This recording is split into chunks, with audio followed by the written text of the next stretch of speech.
Much to the surprise of Republicans and perhaps to themselves, Democrats managed to avoid a red wave on Tuesday. In a piece published last night in her Substack, political activist and former presidential hopeful Marianne Williamson highlighted that it wasn't either party's night, but rather the people's, saying, quote, "It was neither the Democrats nor the Republicans who spoke loudest on Tuesday. It was the voice of the American people that came through loud and clear, with a message that said, okay, enough with the crazy, let's get back to who we are." A variety of ballot initiatives across the country revealed where voters stand on several issues directly. Voters in Missouri voted to legalize marijuana. Nebraska voters voted for a $15 minimum wage, and Illinois voted to greenlight collective bargaining.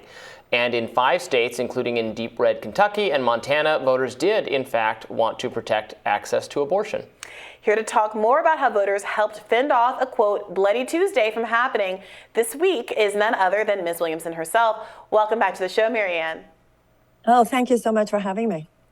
All right, so many people are characterizing this. It's a weird posture to be in, right? Where not losing as badly as you thought is considered to be a win. And I do think that you're right that some of the conversation about which party is coming out on top is obscuring a lot of the mixed results we're coming out of seeing coming out of red states, where you see red states voting for $15 minimum wages, protecting abortion rights, collective bargaining, and on and on and on. So to what do you attribute this turn?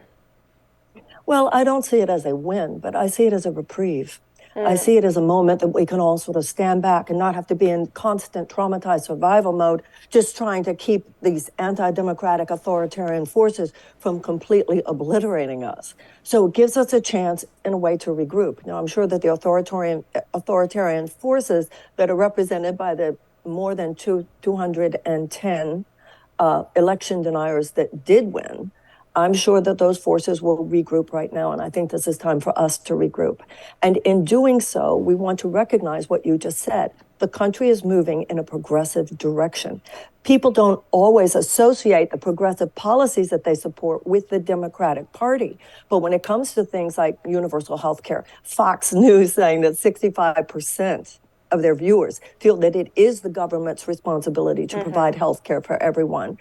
People are seeing through at last the propagandistic projection onto progressive policies that they represent socialism or the nanny state. So the Democratic Party now, I believe, should align itself with its own progressive base, should align itself with unabashedly with the traditional pillars in an FDR sense of what the Democratic Party once was, the unequivocal and unabashed support for the working people of the United States. If the Democratic Party will align itself with its own progressive base, then, and I think perhaps only then, will we be able to make a real dent in the authoritarian force field that's coming at us and coming at us strongly. Marianne, do you think the messaging from Democratic candidates, the really constant warning about the threat to democracy, was effective? I mean, frankly, it was something I think we criticized a little bit as being over the top at times, but it seems to have really motivated people to not vote for Republicans, or maybe particularly some of these zanier Republican characters, or in fact candidates who have, as you point out, raised questions about the 2020 election. Well, it's interesting that you say that, because I was someone thinking, why is he continuing to talk about that? He should be talking about economic issues. And then I read something right before the election that turned out to be true. It was someone who said he's not talking to Republicans. He's talking to his own base. And I thought that is so interesting, because I think actually, as it turns out, there was more wisdom in that than I had expected. I think a lot of people did go, whoa, this is serious. Maybe I better vote.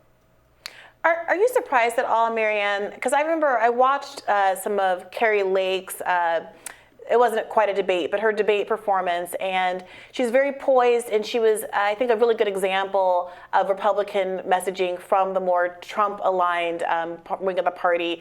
She was hitting talking points about concerns about transition surgery for trans youth. She was talking about COVID-era policies and lockdowns, and I was worried watching her because of how kind of able she was at messaging on things that I substantively disagree with, but which I feared much of the party actually was much of the country rather was prioritizing. And now we've seen these results don't necessarily reflect that. Do you think that Republican messaging on those kind of culture issues was ineffective? Do you think that the abortion concerns were just a stronger pitch? Or what do you make of the Republican approach to this election and the results that we've seen? Well, you can't look into the hearts and minds of every voter in America and know exactly where they were coming from.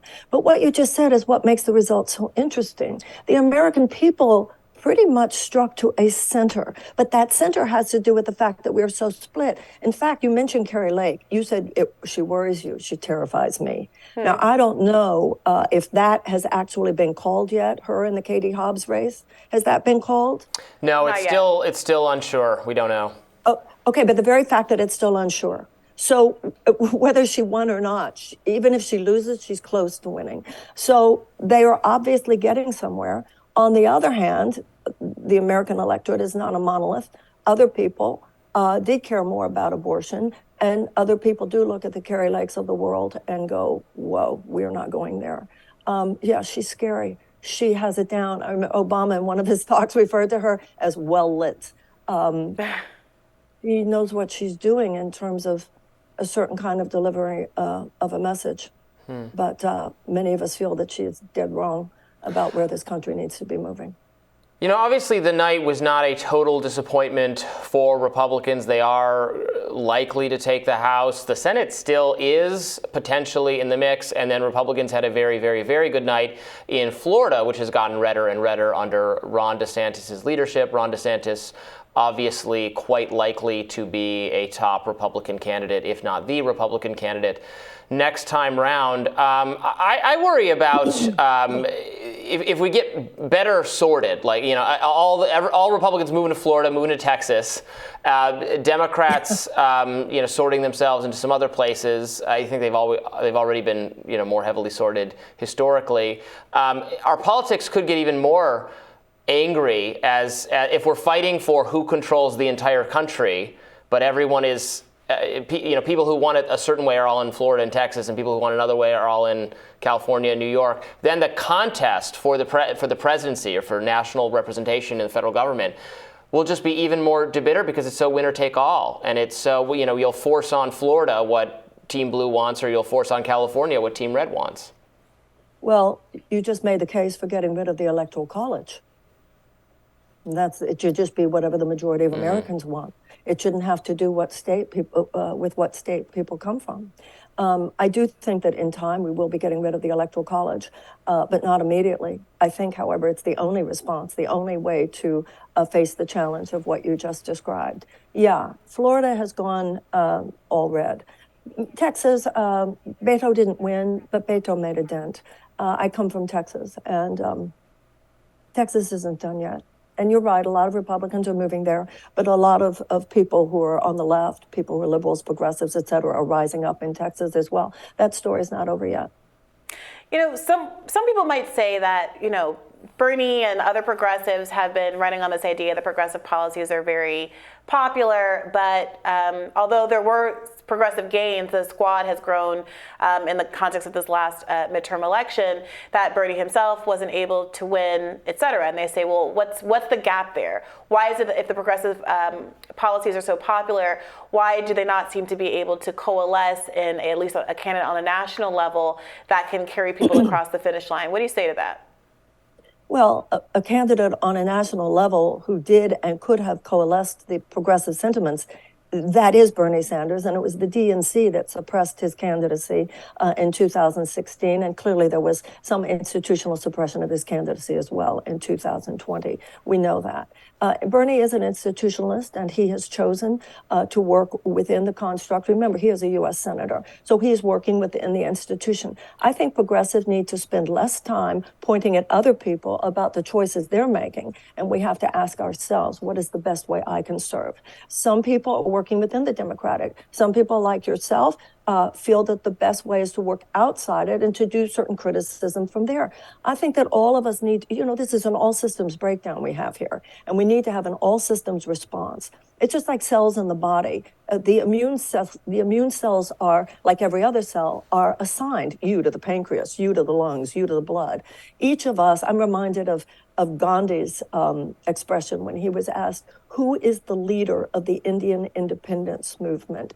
He said, the small, still voice within. Each of us has to has to respond to our own conscience, our own sense of where our skill set can be best put to use.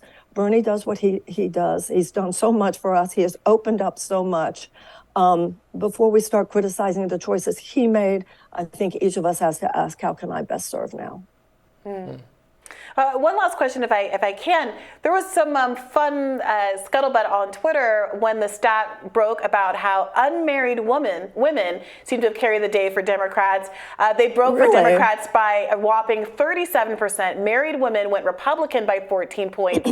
Married men went Republican by 20 points. Unmarried men went Republican by 7 points. But unmarried women broke for Democrats by 37 points. What do you think is going on there? I think we know what's going on there. The idea. Hello. What do you think? It's an abortion rights issue? Do you think it's a student debt issue? It's like a younger women issue? I think people listen. An unmarried woman, and this is true. In all seriousness, an unmarried woman is having to carry the entire weight, whether she has children or not. She is the sole breadwinner. She is the sole caretaker of the situation in which she is in. So, of course, she wants to vote for the governmental forces that actually see that government should help people. You know, the Republican Party has become there were times in the past when it wasn't this way, but right now it does not want to use the resources of government to help anyone except the very, very rich and huge corporate forces. The Democratic Party, at least to some extent, wants to use, and often to a lot, sometimes less, but certainly more, a hell of a lot more than the Republicans, wants to use the forces of government and the resources of government to help people. So, of course, an unmarried woman, a woman who's out there carrying the whole weight of her life, likes the idea that her tax dollars are actually going to something that will make her life and the life of her children better. She's smart. Well, look, it's always so great to get your insights, Marianne. Thanks for joining us today. Always great to see you as well. Thank you, guys. All right, we'll have more Rising for you right after this.